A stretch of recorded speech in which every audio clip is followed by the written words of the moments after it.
Hello and अस्सलाम वालेकुम my YouTube family. I hope आप सब ठीक ठाक होंगे और खैर खैरियत से होंगे। As you all know Eid is around the corner, so Eid की तैयारियां ज़ोरों शोरों पे हैं। आप मेरे रूम की हालत देख सकते हैं किस कदर ख़तरनाक हुई हुई है, क्योंकि मैं बाकी चीज़ों में बहुत मसरूफ़ रही हूँ। बाकी सारे घर की सफाइयाँ भी हो गई हैं, हर चीज़ हो गई है, सारी बेडशीट्स तो पर्दे शर्दे हर चीज़ हमने ओके कर दी है, लेकिन हमारा अपना रूम अभी भी स्टिल रहता है। अच्छा जी, तो यहाँ मैं क्या कर रही हूँ, फ्राइडे था, लास्ट फ्राइडे था, मैं अपनी बेबी को रेडी कर रही थी। उसको मैं ऑफ वाइट कलर के कपड़े पहना रही थी। आप मेरी बच्ची की अलमारी भी देख सकते हैं, बहुत ही खस्ता हालत में है, बट इट्स ओके। इसको मैं ईद के बाद अब सॉर्ट करूँगी इंशाल्लाह।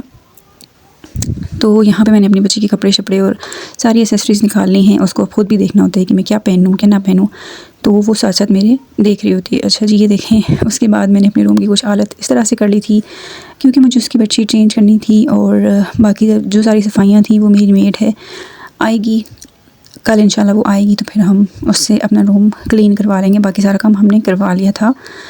अब यहाँ पे मैं क्या कर रही हूँ, मैं बेडशीट चेंज कर रही हूँ। एज़ यू ऑल नो, मैंने लास्ट व्लॉग्स में बताया है, जिन्होंने देखा होगा उनको पता होगा कि मैं बीमार भी हूँ। बीमार नहीं कह सकते, आई एम एक्सपेक्टिंग, तो मेरे लिए मुश्किल होती हैं ये चीज़ें, बट मैं आहिस्ता आहिस्ता से करने की कोशिश करती हूँ। और ये मैंने अपनी बेडशीट डाली है। मैं ईद से पहले सारे काम जितने भी हो सकते हैं वो करने की कोशिश करती हूँ, क्योंकि I am the only one lady in the house. वैसे देखा जाए तो दो हैं, एक मेरी अम्मी भी हैं यानी कि सास भी हैं, बट वो ज़ाहिर है आपको पता है वो काम नहीं करती, तो फिर मुझे सब कुछ मैनेज करना होता है। और जो है वो किचन एंड बाकी की चीज़ें, मेड्स से काम करवाना, ये सारी चीज़ें देखनी होती हैं। साथ ही साथ बच्ची को भी देखना होता है, अपनी तबीयत को भी देखना होता है। तो फिर आहिस्ता आहिस्ता करके मैं सारे काम कर रही होती हूँ। अल्हम्दुलिल्लाह सब कुछ मैनेज हो जाता है।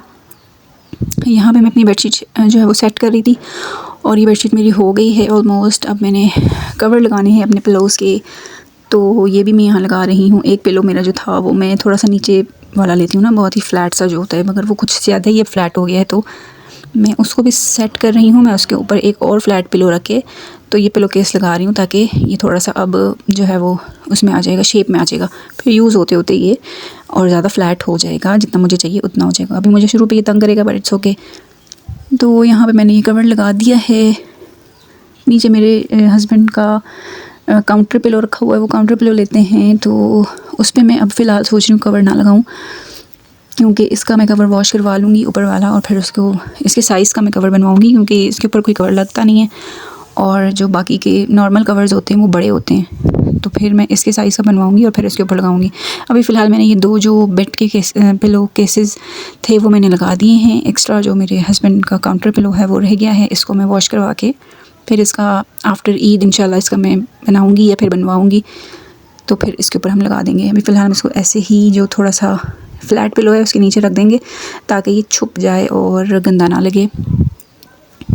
तो जनाब, ये हो गया मेरा बेड, बन गया है मेरा बेड। और अब मैं इसके ऊपर ये अपनी बच्ची का टॉय रख दूँगी। ये इसको बहुत पसंद है, ये रात को भी इसको लेके सोती है। अब आप देखेंगे कि मेरे ड्रेसिंग टेबल की हालत कितनी ख़तरनाक हो रही है, बहुत ही ज़्यादा ख़राब हो रही है बच्ची की वजह से। हर चीज़ उसे छुपा छुपा के उठा के ऊपर रखनी पड़ती है, और कुछ इस तरह से हालात हो जाते हैं जिसको मैं साथ ही साथ नहीं समझ सकती। लेकिन यहाँ पे मैंने कुछ देखें कर दिया है सॉर्ट। अब ये मैं अपनी बच्ची की निकाल रही हूँ, पोटली कहते हैं, बैग कहते हैं, क्या कहते हैं इसको। तो इसके अंदर मैंने इसके सारे पिन्स और इसकी बैंगल्स, ब्रेसलेट्स, ये वाली सारी चीज़ें रखी होती हैं। तो मैं इनको भी अब यहाँ से उठा के, ये इसने लगाए थे फ्राइडे पे जब मैंने इसको रेडी किया था तब। अब मैंने इसको वापस रख दिया है, क्योंकि ये बहुत देर तक कुछ भी नहीं लगा के रख सकती। अब यहाँ पे भी इसकी कुछ चीज़ें मैंने रखी हुई हैं इससे छुपा के, जो इसकी डेली यूज़ की चीज़ें होती हैं। इसका ब्रश है, इसकी मॉइस्चराइजिंग क्रीम है, बाकी चीज़ें हैं। ये भी इसका बहुत क्यूट सा पाउच है, इसकी नानों ने इसके लिए भेजा था, ईदी में भेजा था। मैं आपको किसी टाइम दिखाऊंगी कि इसकी नानों ने इसके लिए क्या क्या ईदी भेजी है। तो ये चीज़ें हम लोग अब रख देते हैं अलमारी के अंदर। अब हम देखते हैं कि नेक्स्ट हमने क्या करना है। अब हम जो है वो अपने रूम को थोड़ा बहुत हमने सॉर्ट कर लिया है अपने हिसाब से। ये देखें, माशाल्लाह अल्हम्दुलिल्लाह काफ़ी हद तक अपनी हालत में आ गया है। ये बहुत ज़्यादा गंदी हालत हो रही थी इसकी। तो अब हम चलते हैं वॉशिंग एरिया की तरफ, लॉन्ड्री एरिया की तरफ। कुछ कपड़े जमा थे वो मैंने कहा मैं आज मशीन में डाल दूँ, क्योंकि ईद से पहले जितने काम आप निपटा सकते हैं आप निपटा लें। ईद पे फिर आपको पता है आना जाना शुरू हो जाता है, रश लग जाता है, और ईद पे 5-6 दिन इसी तरह पे निकल जाते हैं। तो जितने काम आप कर सकते हैं उतने आप कर लिया करें।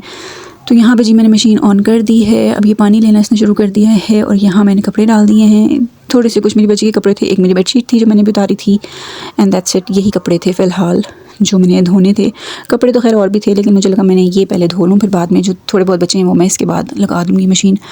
अब यहाँ पे हम सर्फ़ डालेंगे। अच्छा जी, तो जिनकी भी मशीन अच्छे कपड़े साफ़ नहीं करती, जिनको ये शिकायत है कि हमारी ऑटोमेटिक मशीन हमारे अच्छे कपड़े साफ़ नहीं करती, तो उनके लिए मैं बता दूँ कि आपने ये वाला सर्फ़ भी डालना होता है साथ साथ, और साथ ही साथ इसके एक लिक्विड डिटर्जेंट जो आता है वो यूज़ करें आप लोग, वो बहुत बेस्ट होता है कपड़ों के लिए।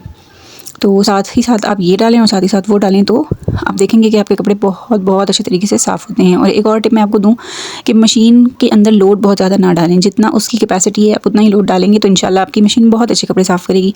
ये देखें जनाब, ये है लिक्विड डिटर्जेंट, ब्रांड भी आपको नज़र आ गया होगा।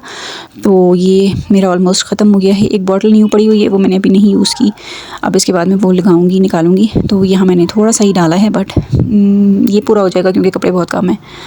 तो यहाँ पे इट्स डन, ये मैंने मशीन ऑन कर दी है। अब हम आ गए हैं जनाब किचन में। आप देखें एक लड़की को, एक औरत को कितना कुछ करना पड़ रहा होता है साथ साथ। आज हमने अपने हस्बैंड की फरमाइश पे इफ्तारी में बनाने हैं, इफ्तारी थोड़ी बहुत होगी, फ्राइड आइटम्स होंगे और उसके साथ जो है वो बनाने हैं एक फ़्राइड राइस विद मंचूरियन। तो यहाँ पे मैं वेजिटेबल्स को वॉश कर रही हूँ, और ये वेजिटेबल्स मैं अपनी सासू मम्मी को दे दूँगी कि वो थोड़ा सा मुझे कट करके दे दें, ताकि मेरे काम में थोड़ी सी हेल्प हो जाएगी, थोड़ी सी बचत हो जाएगी। तो मैं तब तक बर्तन शर्तन वॉश कर लूँगी और बाकी की और काम कर लूँगी मैं, जो बाकी की और प्रिपरेशन होती है। आपको पता है चाइनीज़ में बहुत ज़्यादा खप होता है, बहुत स्यापा होता है, तो वो सारी चीज़ें मैं साथ साथ मैनेज कर लूँगी जब तक ये वेजिटेबल्स कट होती हैं। तो जनाब ये देखें, मीनवाइल मैंने कितना सारा काम कर लिया है। सब्जियां मेरे पास थोड़ी सी कट होकर आ गई थी, थोड़ी सी मैंने खुद कर ली हैं। ये मैंने चावल बॉईल कर लिए हैं, हस्बैंड ने मुझे चिप्स के लिए आलू काट के दे दिए हैं, और मैंने चिकन को मैरिनेट करके फ़्राई कर लिया है, और थोड़ी सी अभी मज़ीद इसके अंदर फ्राई हो रही है। चिकन मंचूरियन में जिस तरह से चिकन डलती है, मैरिनेशन लगाने के बाद उसको रख दिया जाता है और उसके बाद उसको फ्राई करते हैं, तो ये मैं यहाँ पे वो कर रही हूँ। अच्छा, तो अब बाकी की क्लिप्स मैं रिकॉर्ड नहीं कर पाई थी ड्यू टू वर्कलोड, क्योंकि एकदम से आपको पता है टाइम हो जाता है और बहुत सारे मामला हो जाते हैं। तो ये है फ़ाइनल लुक, ये देख लीजिए, बहुत ज़बरदस्त बने थे। वीडियो अच्छी लगी हो तो लाइक ज़रूर कीजिएगा, कमेंट ज़रूर कीजिएगा। मिलते हैं अगली वीडियो में, अल्लाह हाफ़िज़।